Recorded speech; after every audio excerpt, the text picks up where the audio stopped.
Hello friends, insert அப்ளிகேஷனை use பண்ணி நீங்கள் இன்சர்ட் பண்ணக்கூடிய ஒரு ஃபோட்டோவையோ வீடியோவையோ ஸ்க்ரீனில் டிஸ்பிளே ஆகிற மாதிரியான ஒரு ஃப்ரேம் செட் பண்ணி அட்ராக்டிவாக எப்படி கொண்டு வரது அப்படிங்கிறதான் இந்த வீடியோவில் நம்ம பார்க்க போகிறோம். வாங்க நம்ம வீடியோக்குள்ளே போகலாம். இன்சர்ட் அப்ளிகேஷனை ஓப்பன் பண்ணிக்கங்க. அதுக்குள்ளே வீடியோவை கிளிக் பண்ணிக்கங்க. இதில் நியூவை கிளிக் பண்ணிக்கங்க. ஸோ நீங்கள் ஃபோட்டோவை எடிட் பண்ணணுமோ இல்லை வீடியோவை எடிட் பண்ணணுமோ அதை பர்டிகுலராக செலக்ட் பண்ணிக்கங்க. நான் எக்ஸாம்பிளுக்காக ஒரு ஃபோட்டோவையும் ஆட் பண்ணிக்கிறேன், ஒரு வீடியோவையும் ஆட் பண்ணிக்கிறேன். இப்போ மெனுவை லைட்டாக மூவ் பண்ணி PIP-யை கிளிக் பண்ணிக்கங்க.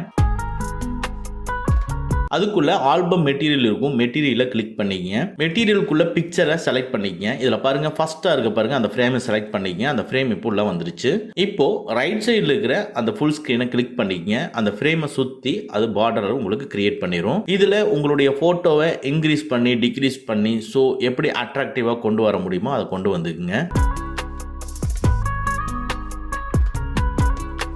நெக்ஸ்ட் நான் இன்சர்ட் பண்ண அந்த வீடியோ பக்கத்தில் வந்துட்டு PIP-யை கிளிக் பண்ணிக்கிறேன். மேலே இருக்கிற மெட்டீரியலை கிளிக் பண்ணிட்டு பிக்சரை கிளிக் பண்ணி அப்படியே லைட்டாக மூவ் பண்ணி இப்போ வேற ஒரு ஃப்ரேமை செலக்ட் பண்ணிக்கலாம். பாருங்க, அந்த வீடியோக்குள்ள அந்த ஃப்ரேம் உங்களுக்கு அப்ளை ஆயிடுச்சு. இது ஒரு அட்ராக்டிவாக இருக்கும். பாருங்க, அதுக்கப்புறம் ரைட் சைடு இருக்கிற ஃபுல் ஸ்கிரீனை கிளிக் பண்ணிட்டீங்கன்னா அது ஃபுல்லாக அப்ளை ஆயிரும். இதே மாதிரி நீங்கள் இன்சர்ட் பண்ணக்கூடிய ஒரு ஃபோட்டோவையோ வீடியோவையோ அட்ராக்டிவாக இந்த மாதிரி ஃப்ரேமை செட் பண்ணிக்கலாம். இந்த வீடியோ யூஸ்ஃபுல்லாக இருந்துச்சுன்னா நம்ம வீடியோவை லைக் பண்ணிக்கங்க.